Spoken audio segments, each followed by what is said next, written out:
guys.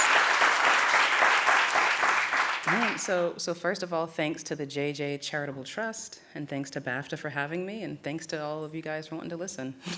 I have to say, standing here in the British Museum, it feels like a huge momentous occasion, so I tried to psych myself out by pretending it wasn't a big deal on the way over. But standing in the midst of all these antiquities, you know, it didn't work. So I should let you know right away that I have more questions than I have answers. So rather than talking on a particular theme, I thought I'd share with you some of the questions that I ask myself in writing and some of the ways in which I interrogate the material. Yeah. So the first is, we go to the first slide, saying what they don't mean. And so basically, people in real life rarely say exactly what's on their mind or exactly what they feel. And they do this for a number of reasons, right? So either they're protecting the self or they're protecting the other person. And so it's really weird in cinema when people give these full-on, heartfelt, emotional monologues, you know, that are expositional and saying exactly what they think, because that's not really how it goes in life. And so I had this great writing professor, his name was Mick Casal, and so his idea was this thing called the triple bumper theory. And this was the idea that whatever someone really feels, like back off of it 3 times, and then you'll get to the thing that maybe should be on the page, right? So for example, right, so a love scene, you know, girl meets girl, right? So they're in love. So, you know, the thing that is meant is, I love you, right? But you wouldn't say that, right? Because there's a risk, you might be rejected. So maybe you back it off once and it's, I love your sweater, right? But even that feels too risky, so you could back it off again and say, where'd you buy that sweater, you know? And then if you want, you could back it off again and say, I heard there's a sale at Topshop on sweaters, you know, so, but, and then as a director, the subtext of that, I hear there's a sale at Topshop is really, I love you, you know?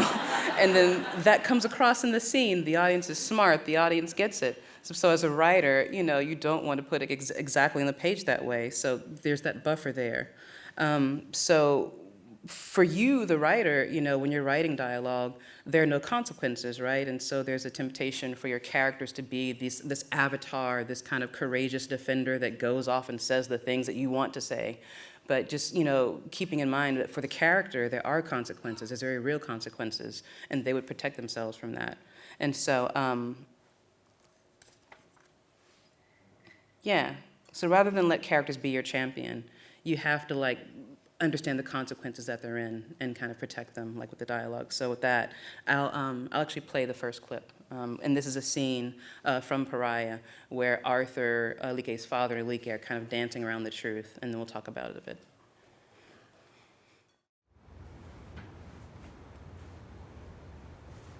Come on now, you know that's not what I want. That's not what I'm saying. Listen to me. Are you gonna listen to me? Dad. Listen, I gotta go. I gotta go. My daughter's up. Dad? Talk to you later. Bye. Who's that? What you doing up? Just wanted to talk.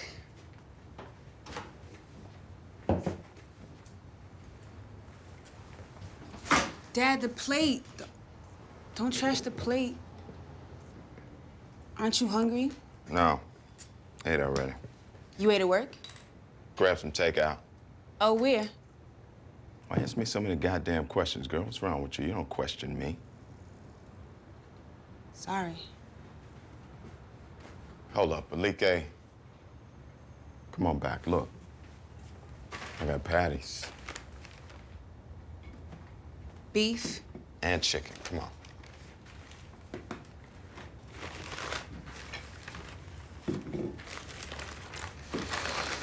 Listen, your mama's worried that,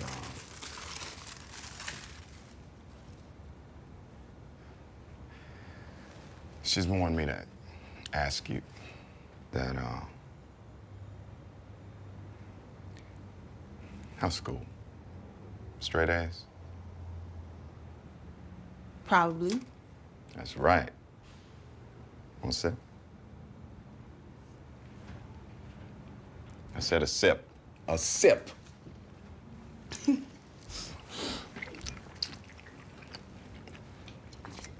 What's on your mind?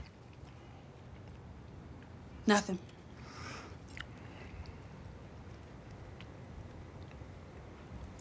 What if, say, somebody liked you? They like you or they like you like you? They like you, like you. Uh-huh. They haven't said anything yet, but what if, all right, what if the person is kind of like a friend, but you know they like you more than that? Well, I think that's the best way to start. It's friends. What if the person is, What's his name? What grade is he in? I'm gonna look his ass up in the system. Wait till I tell your mama. She'll be so goddamn happy. Yeah.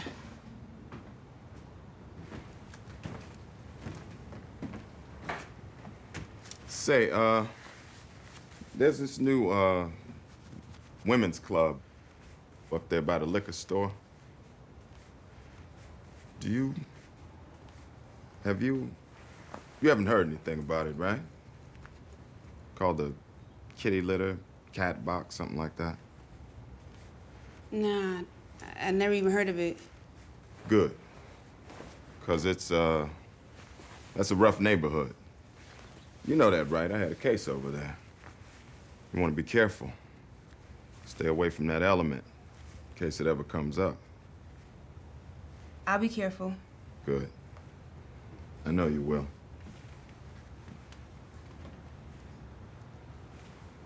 Dad, when you were on the phone earlier, it sounded like,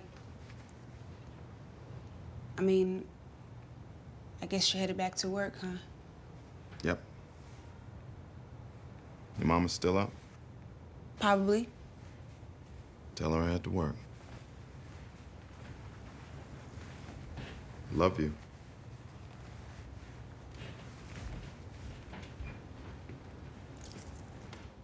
Cool. So, so that's like a 3 or 4 part scene, right? So the first part of the scene is like this kind of confrontation, you know? So we see these characters constantly kind of advancing and retreating from each other.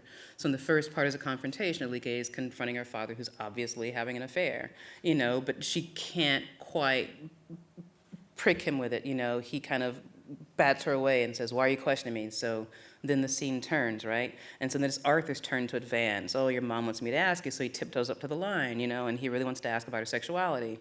And then he retreats, you know, and doesn't do it. And then in the end, Alike goes back again, and like she advances to the line. And, you know, and so going to the triple bumper theory, for example, right? In the beginning of the scene where he throws away the plate, you know, Alike is not that concerned about her mother's, you know, Tupperware. I mean, she's more concerned about the marriage. So it's like, "Dad, you're throwing away the plate." It's more like, "Dad, you're throwing away us." Or, "Dad, you're throwing away the marriage." Or, "Dad, you're throwing away the relationship. You know, don't you want the relationship?" And so that's an example of like an object kind of standing in for like the real thing that the character wants to talk about. And, you know, when we were talking about consequences earlier, so people say things or don't say things either because they want to avoid something or because they want something to happen. And so this scene is this dance of avoidance, right? And so when you're writing, you're asking like, well, what are your characters avoiding?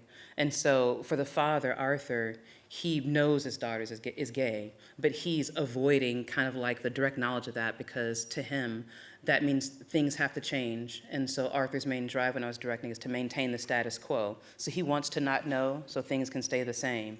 And with Alike, right, she doesn't want to know that her father's cheating, although she knows he's cheating. Why? Like, what are the consequences? Because the consequences of that knowledge means that she has to hurt her mother. Because if she knows, and she has to say something to her mother. And so she's like avoiding, you know, hurting her mother. And so that's that's part of the dance in that scene. And so, you know, in the end, you know, there's this kind of like consummation of this. They agree to keep each other's secrets, right? The sip of beer becomes this kind of like consummation of we're both not going to say, you know, the subversive thing that happens. And so all of that as a director, you're working into the plot and also in blocking. So like when we go into the third part of the scene where the father tries to kind of confront once more, I have them facing away from each other because sometimes it's easier to say things, you're not looking at someone. So it's just like something to think about as, you know, you're writing and dealing with the truth and avoidance and all that good stuff.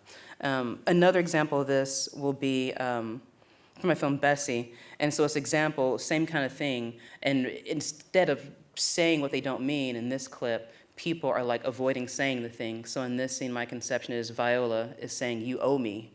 and Bessie's saying, you don't owe me. And we play out that dialogue, we play out that kind of unspoken dialogue through their action. So we'll see the second clip.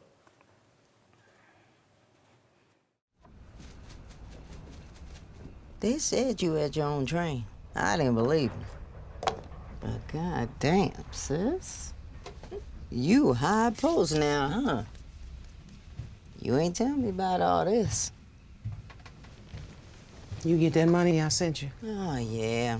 I get them little wires you be sending. They're nice. Feeding 4 kids and all.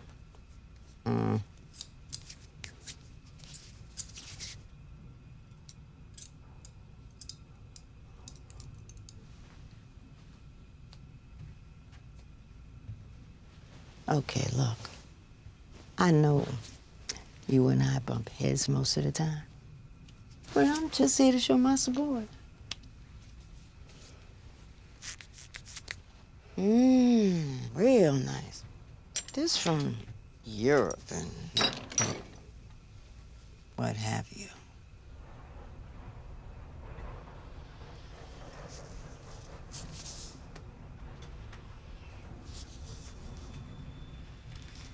I got you something. Probably not fancy enough for you now, but I thought you'd like it.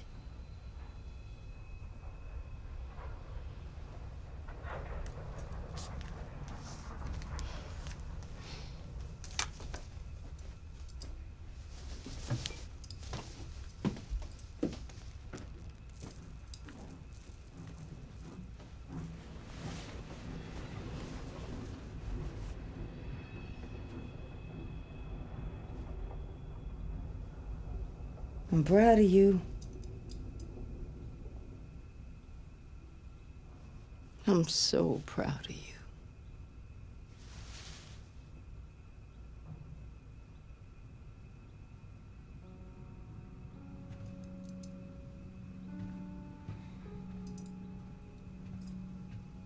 You gonna stay around for a while? Think Clarence could give me tickets? He in the box office.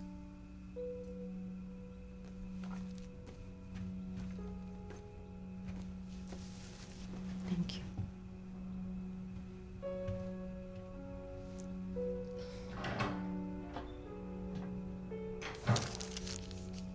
So we can stop that one there, yeah. Cool, yeah. It's a trap. That's what's in the package. Yeah, so here's an example, right? So, you know, in context of the rest of the movie, like we rarely see Bessie hesitant or afraid, right? And so, you know, she's the baby sister, but she's still, when she comes into contact with Viola, Viola is like on her turf. Viola's taking up her territory. She's trying on her makeup, using her things, you know? So there's a hostility in that, right? These are my things. And this is the first time we see Bessie kind of like on her heels. And so, you know, we're saying so much in this.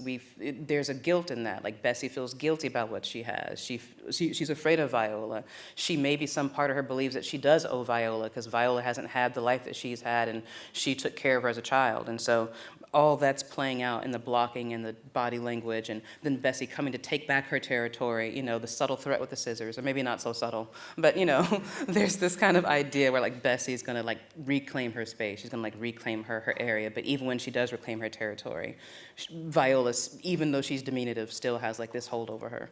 And so that's another example of kind of people not saying what they mean, and the I'm proud of you, obviously, that's like the opposite of what she means. And so, yeah.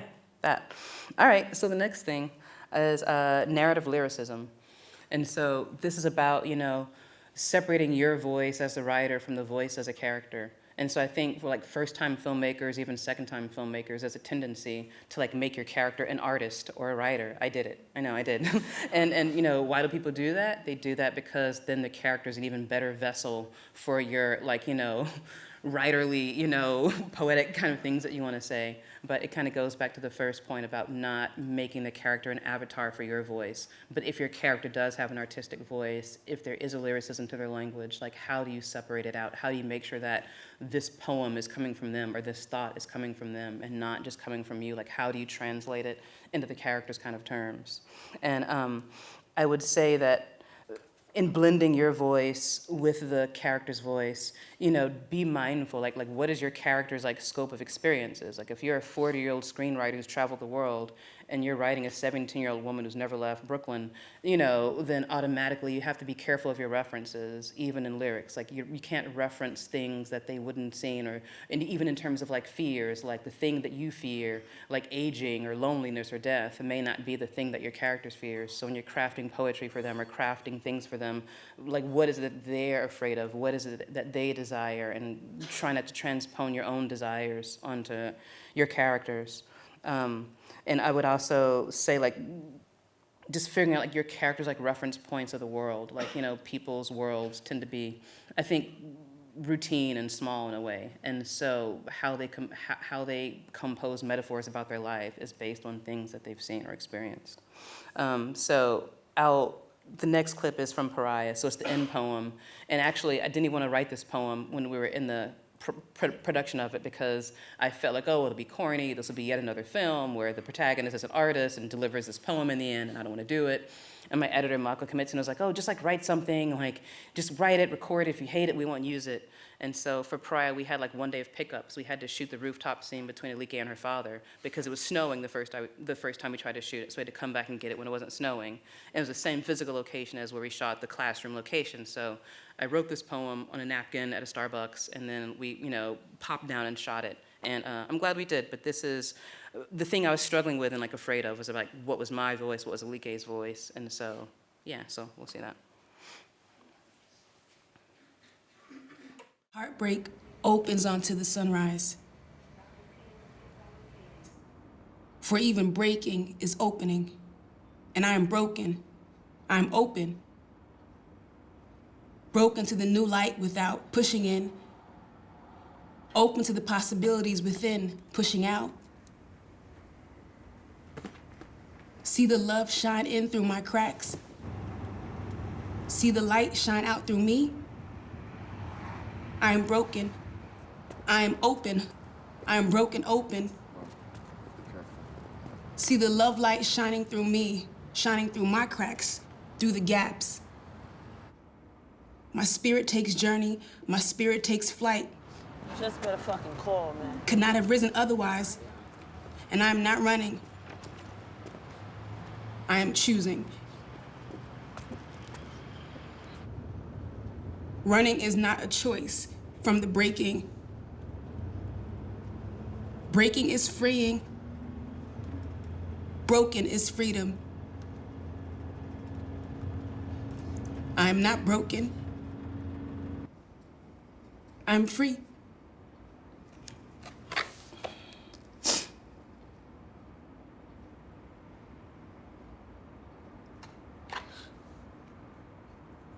Yeah. Yeah.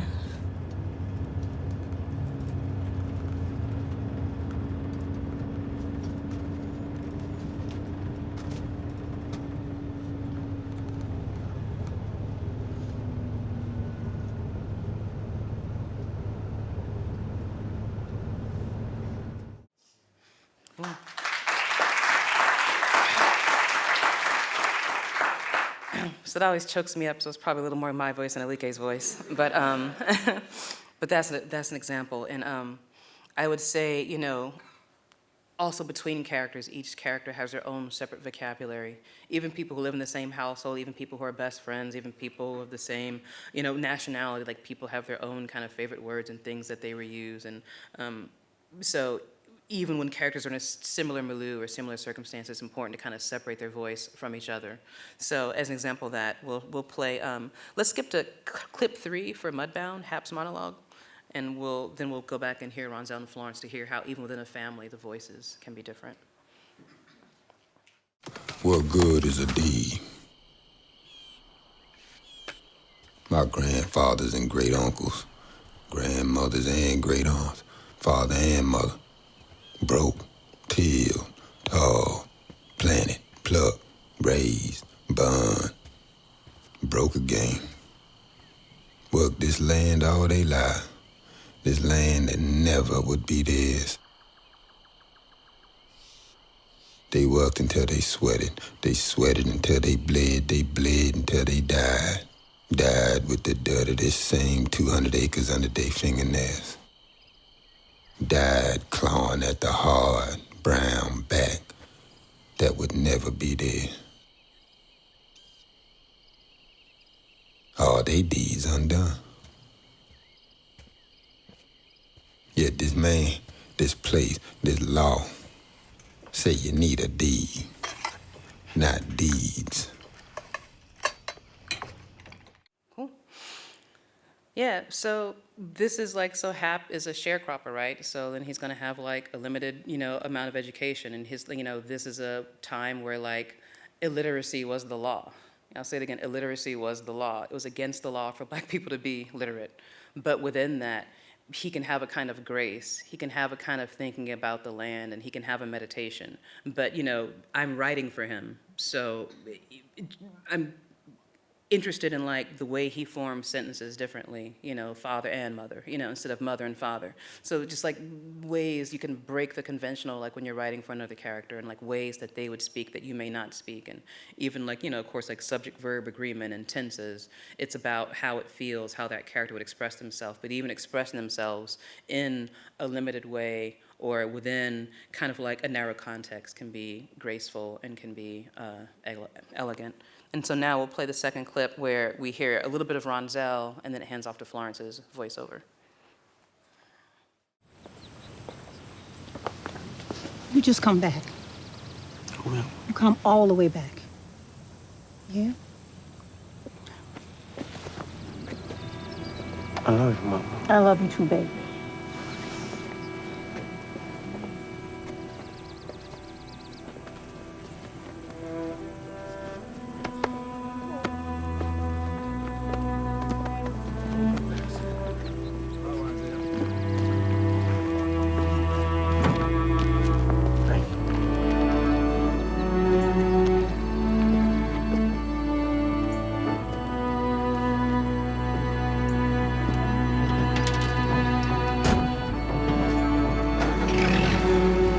I can't look back.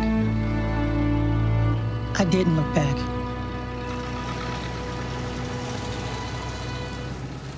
They say it's bad luck to watch somebody leave.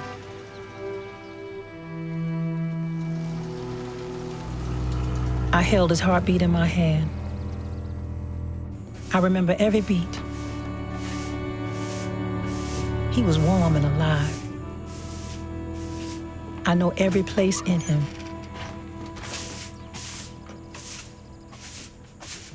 And it was all I could do to not look back. No, I don't have favorites.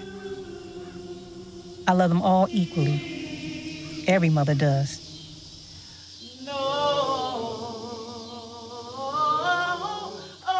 But during all those 4 years, all that time he was gone, I only prayed for him. God will forgive me.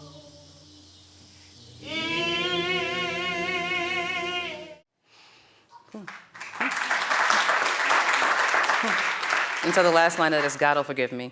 But just even between like Florence and Hap, there's like a difference in how they use language. Like hers is like a little more oldie, like, like almost like from the Bible. It's like biblical the way she speaks, and it's like a little crisper, So, imagine that Florence comes from a different mother and father than Hap comes from. So idioms, sayings, things they believe will be different even though they're now joined in the same household.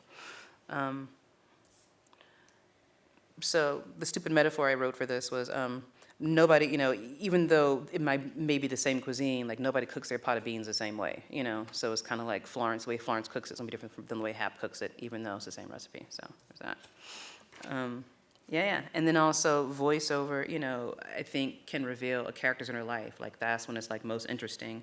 And, when it's not about what's literally happening on the screen, when it's more philosophical, when it's about how they feel, when it's the thing that they won't say to someone else. And the inner monologue, it's like the thing they would never say to others. And so for this film, for Mudbound, we actually cut a lot of the things that we recorded because it was too just kind of expositional on what was happening. And Yeah. And so I made that point to say, so in Hap's monologue, there's like a bitterness, not a bitterness, but there's a fatigue, there's like a cynicism, there's like a kind of doubt about this endeavor that he would never express to his wife, to his sons. In front of them, he's relentless, he's optimistic, we're gonna make it, we're gonna make it. But in his mind, he can be, what good is a deed, you know? So it's just a character revelatory thing where he's keeping up this front for his family, but inside, he feels that he's rolling a rock uphill. So then we'll go to the last group, which is Look at Me. So this is about spectacle. And so, you know, Aristotle kind of lists spectacle as like the least important of the 6 elements of drama. And I think that spectacle, you know, sometimes is misused, you know, in terms of like, you know, standing in for a lack of feeling or standing in for lack of character development. But I think all the best things start with spectacle. Like Romeo and Juliet starts with a murder, actually. So I like spectacle. And I think when used smartly, you can actually use it to reveal character, right?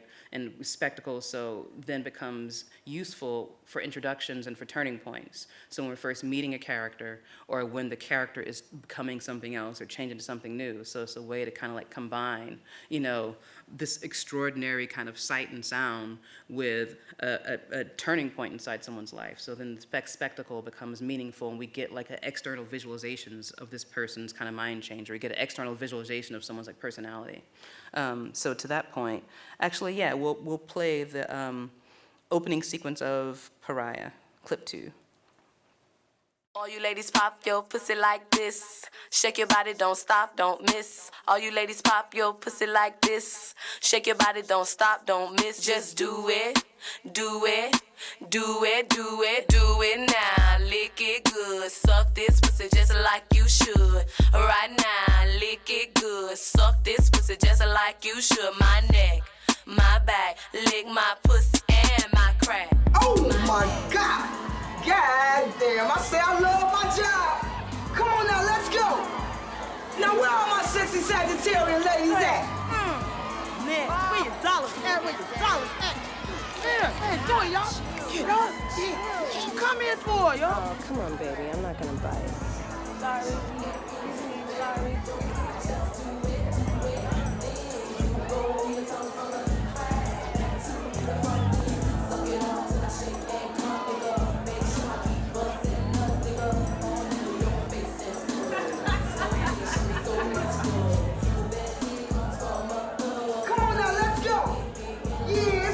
K-Star, you know you rockin' with your girl K-Star. We live at the Cat Nails Out. Cool. Yeah, so Alike, so the opening music you hear in watching this film is my neck, my back, my pussy, and my crack. So that's like audio, that's auditorily shocking, you know, it's like spectacle in a way. It's like, oh my God, like what are we in for?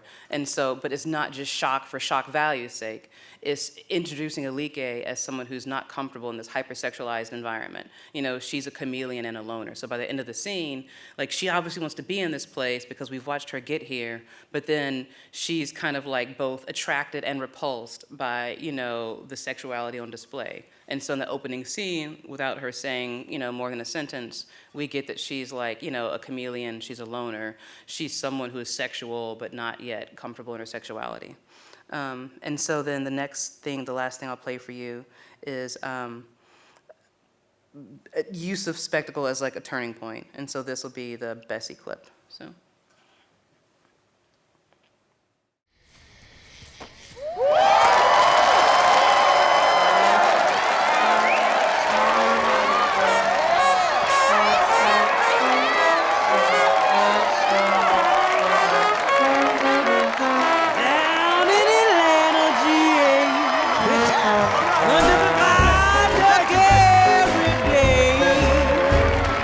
Drinking liquor and howling.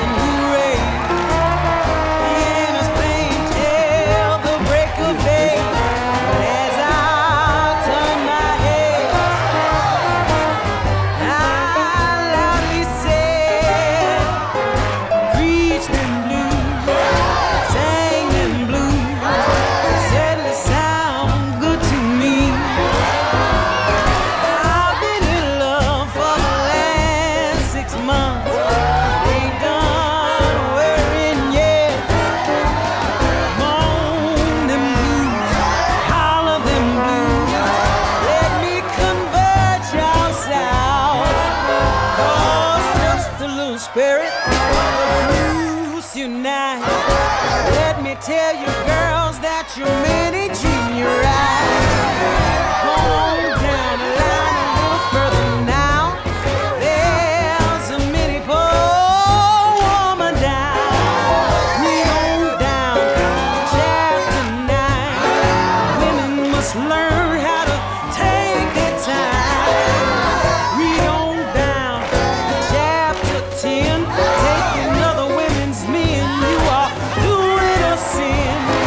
Singing, singing, sing them blues. Let me convert y'all south.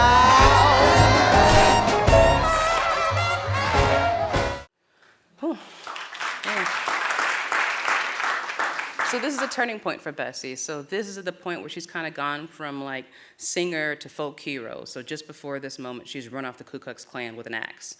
And so, you know, for her, this is like an intentional transition. She's not trying to be their hero, but this is the moment she's anointed their hero, and where her music becomes freeing, her music becomes a sermon, her music, you know, not only she's preaching to women about liberating their sexuality, but she's also, you know, showing activism, like autonomy, like the show did not get shut down, they didn't burn the tent, this kind of courage in the face of fear. And so this is a good use of spectacle, like yay, it's, you know, a fun dance number and there's music and singing, but the bigger thing that's happening is that Bessie's now elevated from like, you know, singer to hero. So that's all I have, guys. Thanks for listening.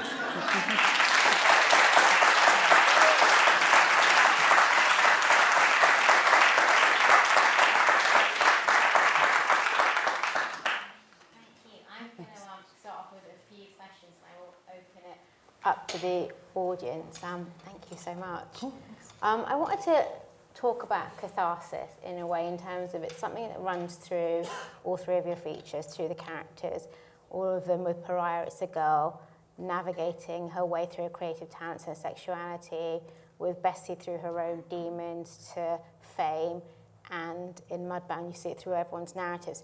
In terms of being a writer and the idea of catharsis, how much do you give more of yourself than you get back from it at the end? Yeah, I would say, I think I probably get more catharsis out of it than the characters. Is that the question, or for the characters or for myself? But in both ways, but yeah, for yourself. I think like the first thing I told you, like don't make the characters your champion. Like, okay, I kind of do that anyway, but like I try to do it in a way that's like realistic, and in a way when Alike stands up to her father, you know, and when she tells her mother, you know, I love you, you know, like that was a reflection of like a lot of what I was going through at the moment. It was the things, the conversations I had had with people, or the conversations I wanted to say, and Alike said things for me like that I didn't. So I feel like in that way, through the character's catharsis, like the audience should have an emotional feeling. So it's not just about me, the creator, but the audience. Hopefully there's a catharsis for the audience, or the audience feels or cries or laughs, you know, that's kind of like the ultimate goal. So, yeah. And in terms of in the films, the subject matters, you don't go in big and wide. It's not trying to tackle a huge experience, and through kind of trying to tackle in on something collective, you go very personal. You manage to tackle race and gender and sexuality. And are you very conscious that you want to write stories about human relationships and those narratives and the way people communicate with each other, rather than making it issue-based?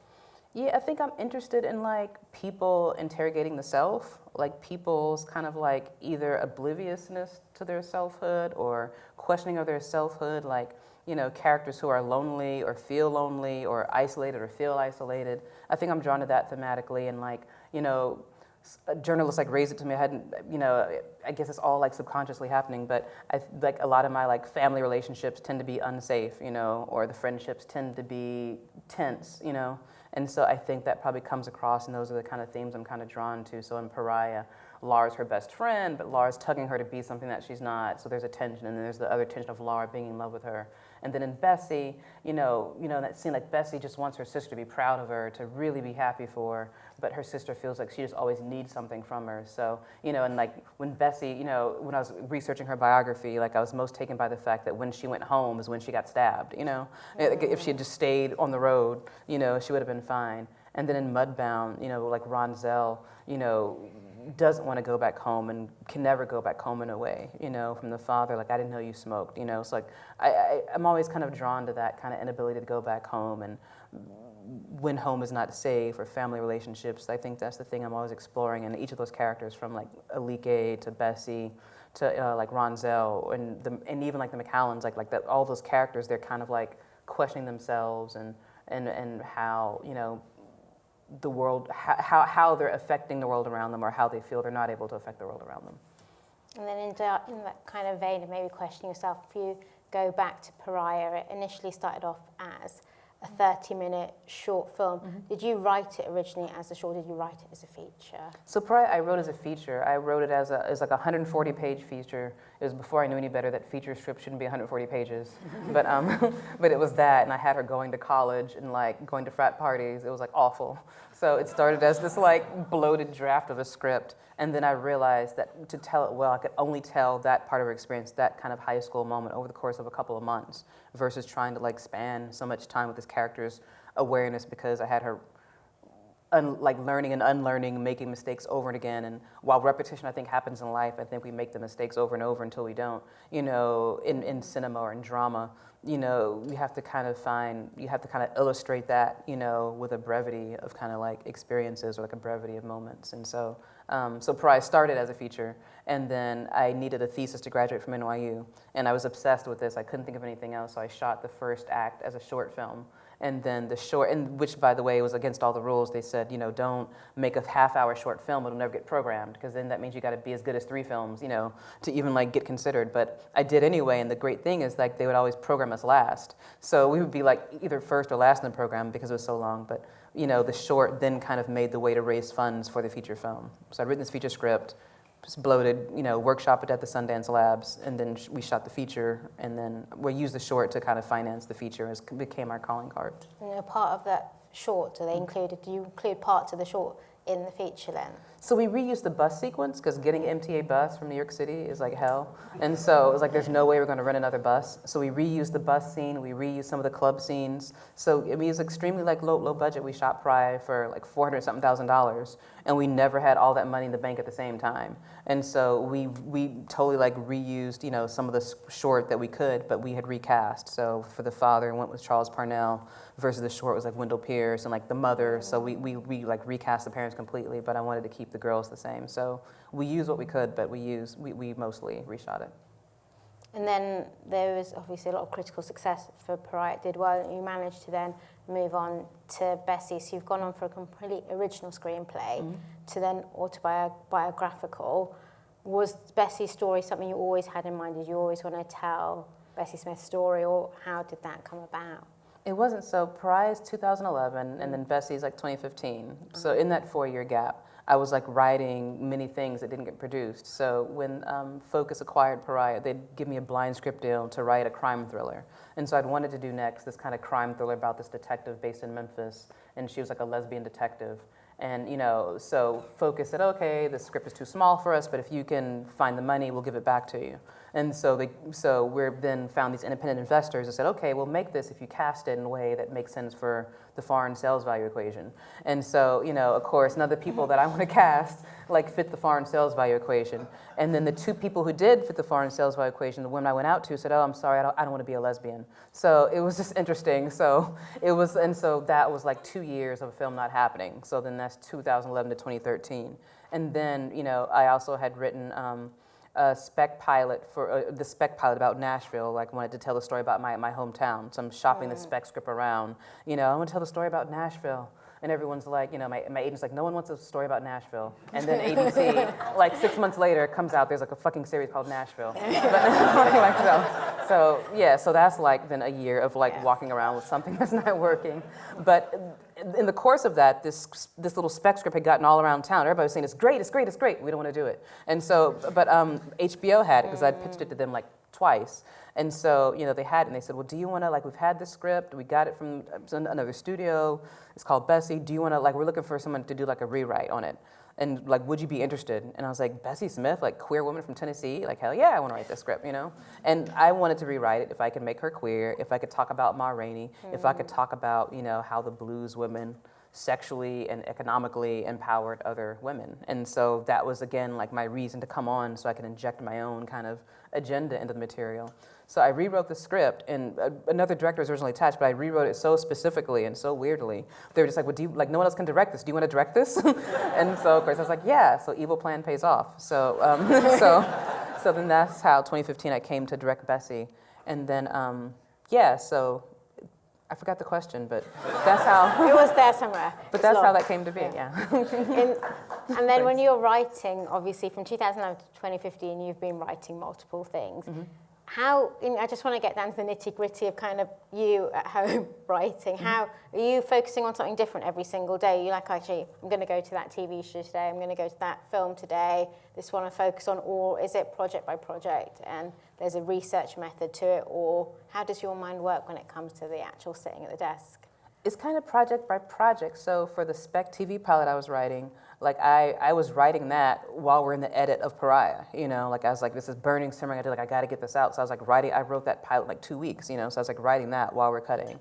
And then for Bessie, it was a lot of research. It was daunting because this is someone's life and there's actual facts. So facts are harder to work with because you have to like, you know, be accurate. So I researched much more, of course, for that than I would. And for Bessie, there's not a lot of visual record other than promotional photos, and there's one video clip of her. So I was really trying to get a sense of her as a character. And so I ended up finding my way into her through her music. So I figured the best way to know an artist is to like listen closely to their art.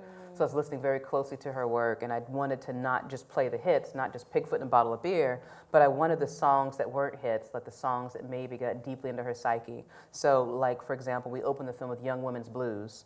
And so it's a declaration of self, like I'm not gonna back down, I'm beautiful, I'm strong, even though the character may not quite believe that. So I wanted to open the film with that song because it's this kind of statement of like the desired self, you know, that's not the real self. And even to Preaching the Blues, like I chose that song because, again, it's about this like, she's talking, you know, about like sexuality in this kind of like, you know, feminist way, you know, before there's really a name for that. And so, you know, I found my way into Bessie's character through her music. So like, okay, she's about women, she's about, you know, she's depressed, you know, and so there's other songs like Spider-Man's Blues, like that I didn't put in there, but I wanted to choose my way into her characters. I was like researching her lyrics and really trying to see what she was really saying, again, understanding that like what she would perform would be very different than like the recorded lyrics that we have, and when she would, the things that she recorded for record companies would be like taken down or coded a bit, right? She was more radical in her tent shows than she was in her recordings, because in her recordings she couldn't like call white people out directly, but she could talk around it. And so that was my process for that. And also there's this Broadway album, One Mo' Time, by this guy, Vernal Bagneris, who did, he's a well-known choreographer and composer, and so he'd done this Broadway recording. And I remember as a kid, my grandmother would play it for me, and we'd listen to it, and I'd put socks on my hands like gloves, and we'd dance around the living room to this kind of like these Broadway covers of like, you know, old like vaudeville songs and Bessie songs, and so that was my way in. I drank gin for a time to try to like, because like that was her drink, so I thought maybe if I like whiskey's my drink, but she drinks gin, so I said maybe I'll switch to gin and see if that puts me in a different mood or headspace. Yeah, and then for Mudbound, it was more like, you know, interrogating my own personal history, and I thought of things I didn't ask my grandfathers, like one went to Korea, one went to World War II, and so it was kind of trying to get into my grandmother's psyche and her journals and her memories and injecting that into the script, like shamelessly injecting that experience into this, and that being the thing I really wanted to talk about, you know, and kind of superimposing it on this material, so. So as we've got up to Mudbound, I just wanted to skip slightly back to the notion of female sexuality that you mentioned with Bessie, and it runs through everything. It runs through Pariah, it runs through Mudbound, and obviously, as we mentioned in Bessie, it's not an overarching theme, but it's something that's present. And people are so scared, weirdly, in cinema to see female sexuality and see desire, but it's something that we all have and that, you know, every human being experiences. Are you conscious that you've put that in, or if you've written that in just because it's a human experience? No, I'm conscious. I'm like aware of that. So one of the things from the book, so in the original script, there wasn't the moment of like, you know, Henry rejecting Laura sexually.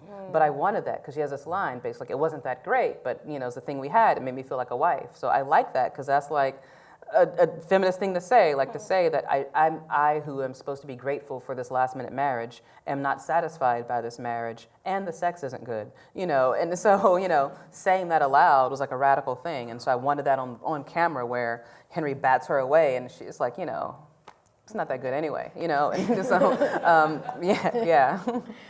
I have a lot of questions about Mudbound, but I'm conscious that these guys have them as well. So if you do, please put your hand up and we'll get a microphone to you. Cool. Well, happy Thanksgiving, guys. Bye. Oh, there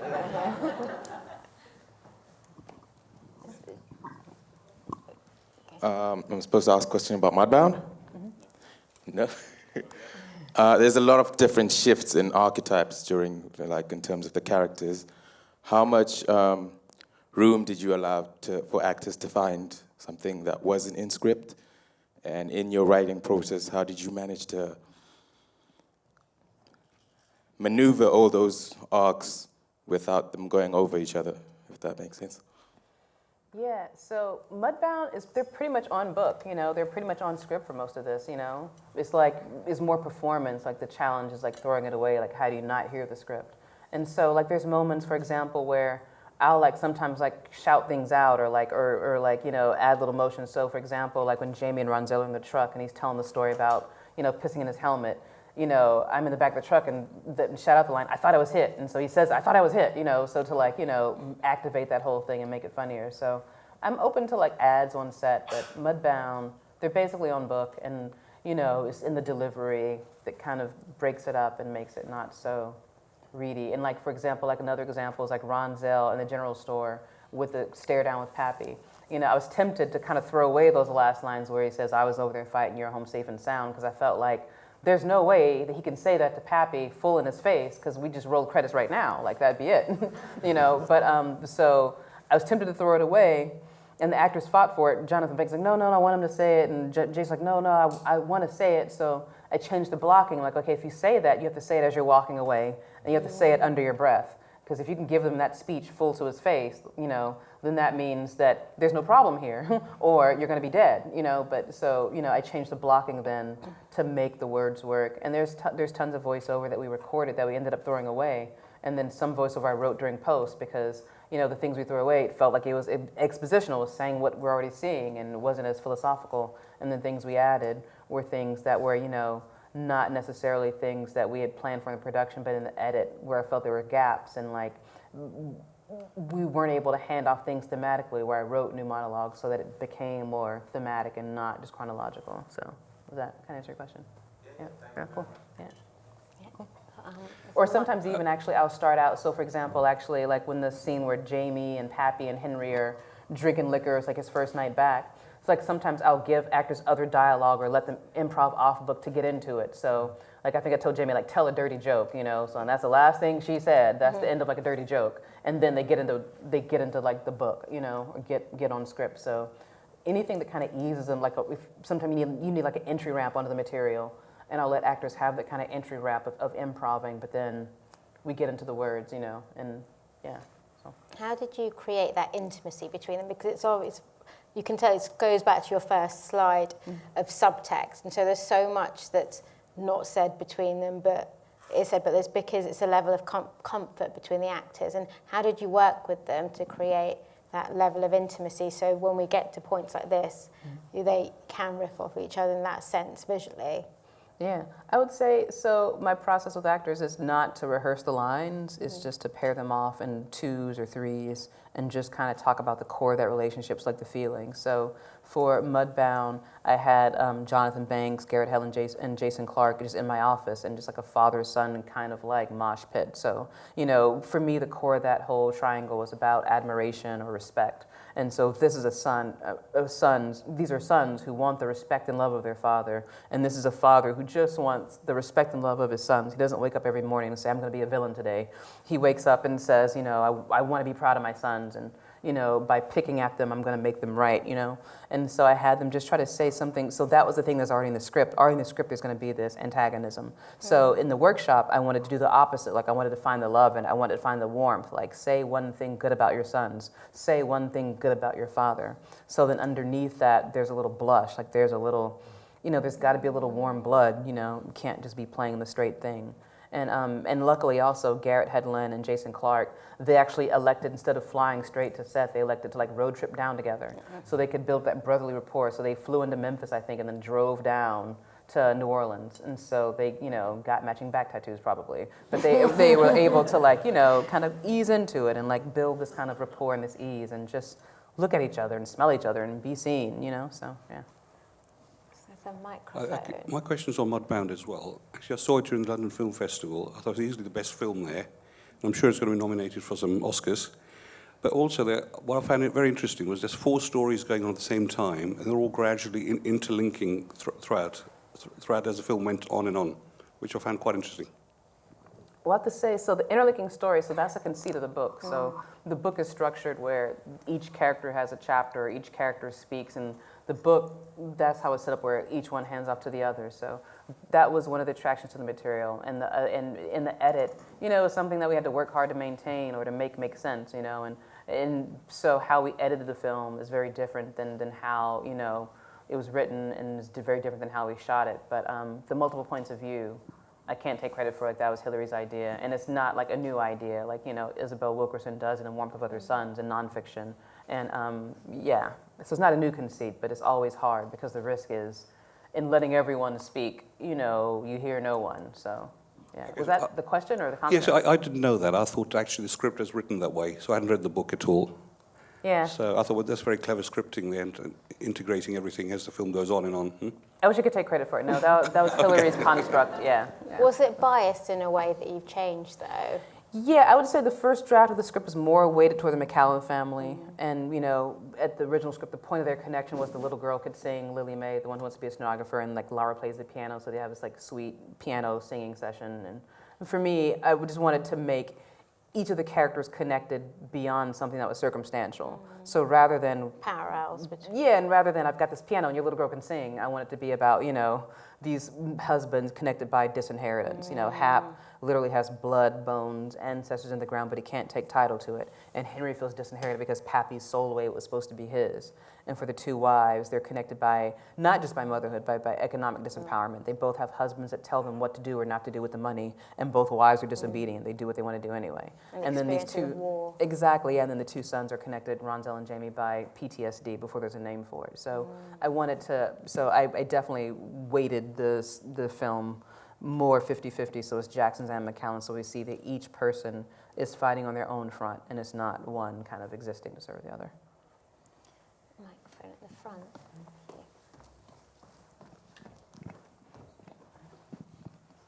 front.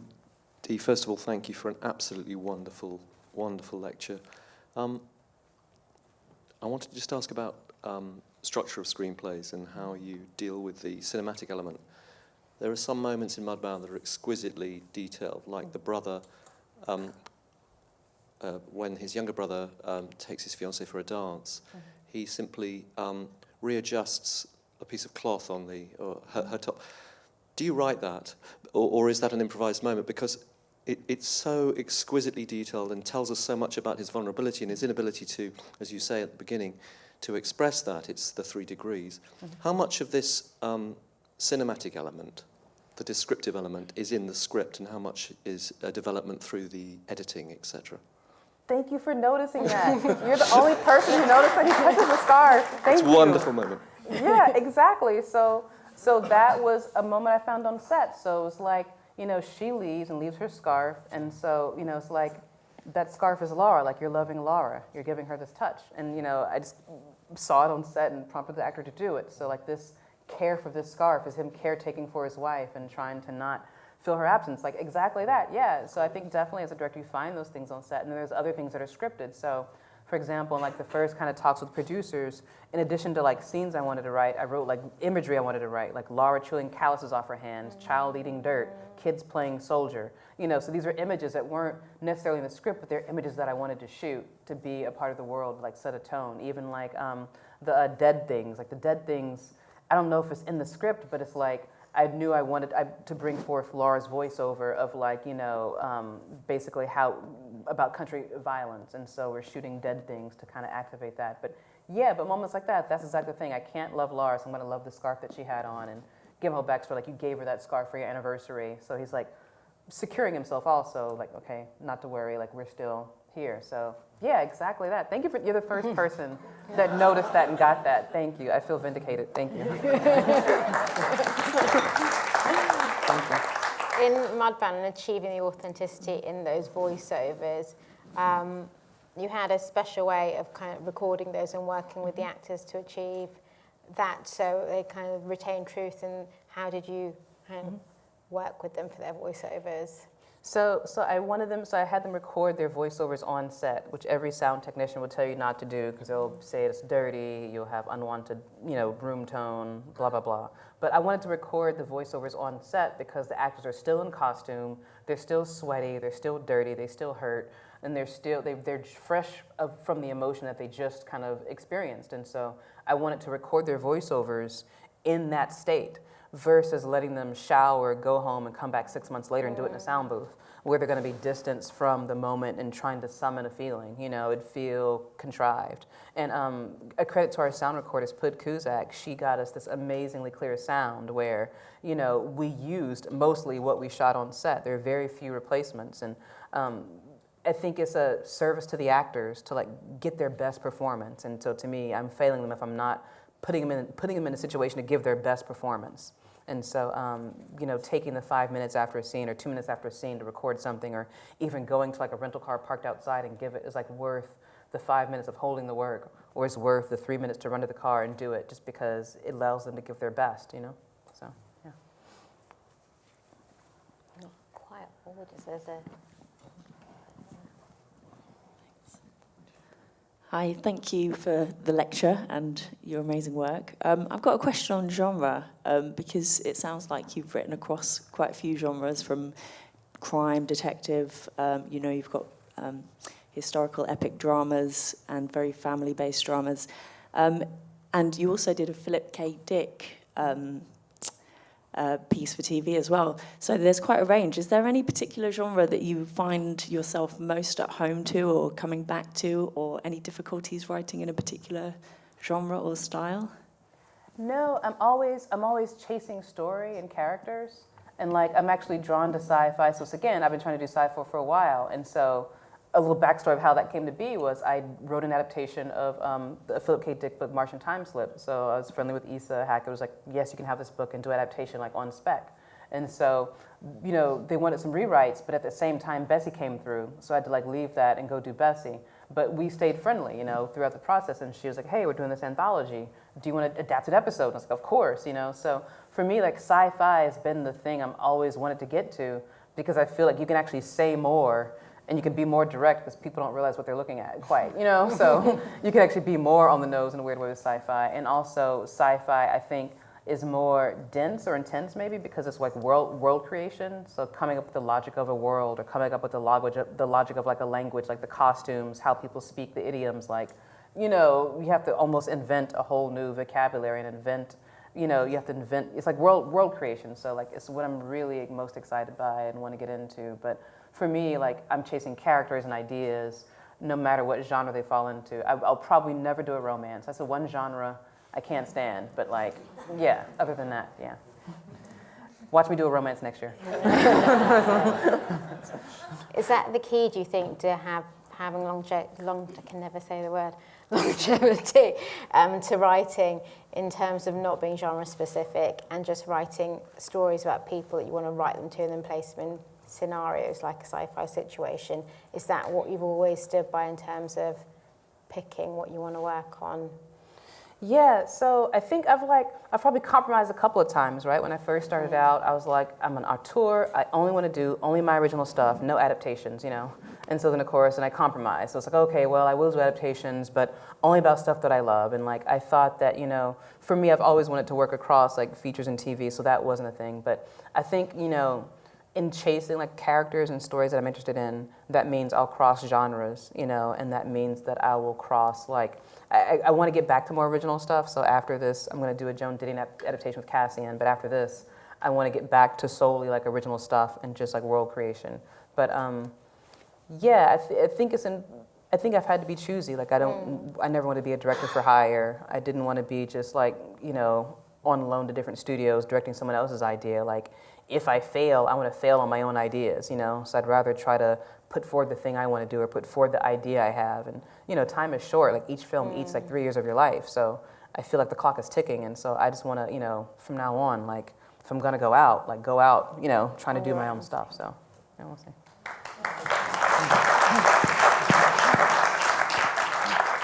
We've got time for 2 more questions. Hi, I'm Bea Manzini. Good to see you again, Dee. We met at the after party for the premiere of Mudbound, which is a segue into my question, actually, because everybody that I spoke to was like, Dee is amazing to work with. She's absolutely brilliant. And I wondered, as a director, if you had a particular process or you had rituals that you used to kind of build that trust and camaraderie.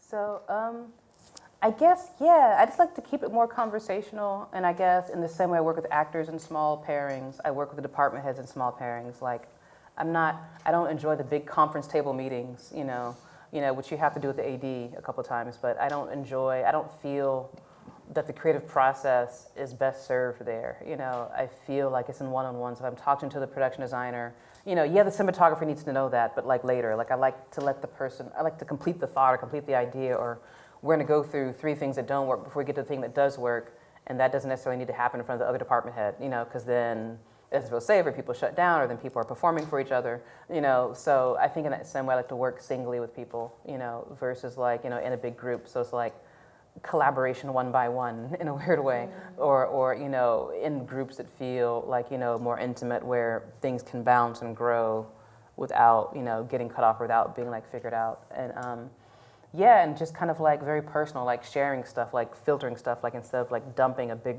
glut, like here's all my references, like slowly, like here's some songs that sound like the world, and here's some images that feel like the world, or here's a passage from a poem, or here's a thing, so everyone feels like they're getting like this personal like little love note from me, and then they get inspired, like, you know, like text, email, like 3 o'clock in the morning, like I saw this passage, or saw, you know, so I like to work in that way, so it feels like it's like the steady drip of kind of like inspiration versus like this kind of formalized round table thing, you know, Knights of the Round Table thing. And yeah, so maybe that. And then I was thinking back to the question about writing process, like one of the things I do too, like in the writing of it, you know, so I feel like, you know, you kind of vomit up everything on a bunch of index cards, not necessarily in order, but not just like scenes, but like ideas or sentences, you know, there's things that you know you want in there, but you don't know like where they go yet. And then when you start to kind of figure out those sentences and imagery, arrange them in kind of arcs by act, and in writing it, like I don't write in sequence, I write the 2 scenes I'm most interested, you know, in that day. And for rewrite, so for this thing, you know, I started off the page. I started writing like, what are the things that are not there? What are the scenes like that are not there? And so that was an easier way to work back into how to incorporate it into the scripts, because sometimes when you start on the page, you feel locked in. Well, this has to happen because it connects to this, and then that connects to that. But if you start off the page, then you're kind of freed of that, and like, you know, you're writing longhand, and so you're not bound to the connections, and you can figure out how to relink things. So, yeah. Thank you. Thanks. I think Sean Baker may have touched on this in his lecture the other night, but the idea of the rewrite and writing, and that his script, and perhaps it seems to some of you, that it's rewritten at least 3 times. It's rewritten when you put it together, it's rewritten when you direct it, and then it's rewritten when you in the edit it. Mm-hmm. Is that? Yeah, that's an axiom. That's a common saying. Yeah, totally. Yeah, and I agree with that, and you have to stay open to that. Yeah, I think like when you're in production, you can't be married to the words. If the actor wants to add something, or if you need a kind of entry ramp or exit ramp, then you got to allow for that, because it'll give it a naturalism. And then in the edit room, you know, you got to kill your darlings. You can't like have a sentence just because it's literary or cool. Like, is it character revealing, or is it moving the plot forward, or is it setting a tone? And if not, you know, you have to kind of kill it. So then it's rewritten again, and even in terms of sequencing, it's rewritten in terms of what best kind of gives the narrative propulsion. So totally, yeah. And if we can quickly touch on what if you know that you're doing next, the next project that you've got in the pipeline? Yeah, so the next is going to be about the failure to ratify the Equal Rights Amendment in the United States. So I'm teaming up with Carey Mulligan again. It's called An Uncivil War. And so we're casting that now. And then I'm going to do The Last Thing You Wanted with Cassian, a Joan Didion adaptation, which is exciting. And so, again, right, it's on the surface, it's like an international spy thriller, but underneath, it's really about what happens when daughters trust their fathers blindly, you know? You die. So, and then the next thing I want to do, I really want to get away and do this original sci-fi thing I've been gestating about, you know, where kind of like the environmental crisis meets, you know, the economic crisis. So yeah. A lot going on. Yeah. Well, all the best with Mudbound. Oh, Thank and you. Jason Blum, we're gonna do a horror. How can I forget? Like me and Sarah are like gonna write a horror story about what it means to be, you know, black lesbians living in like an all-white town. I want to see that. It's terrifying. Thank you very Cool. much, Dee Rees. Thank you so much. Thank you. Thanks.